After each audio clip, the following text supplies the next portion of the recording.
Our weed of the week today is mare's tail. And frankly, when it's the first part of the year, when you're just getting out in the fields, you're just seeing those weeds coming through, there are a lot of different weeds that kind of look the same when they first emerge from the soil.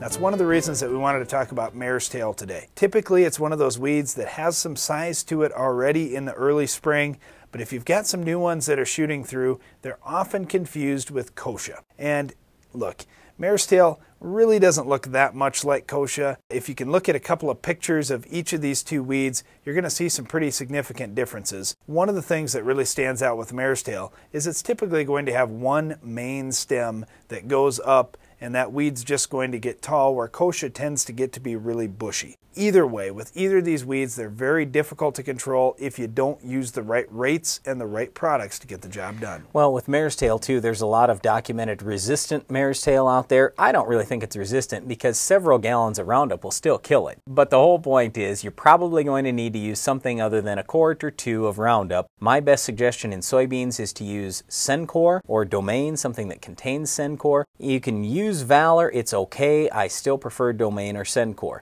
Post-emerge, you might want to throw some Flexstar or something like that in with the Roundup. Switching over to corn, use Balance Pro in states where it's labeled if possible. Otherwise, post-emerge, throw in something like Status or Clarity. The real important thing with mare's tail is make sure you use a strong enough rate to kill it the first time you go through the field, because if you don't get the job done, it's going to be a foot or 2 feet tall by the time you're coming in post-emerge in your crop. So get it done right the first time. Use tillage if you have to.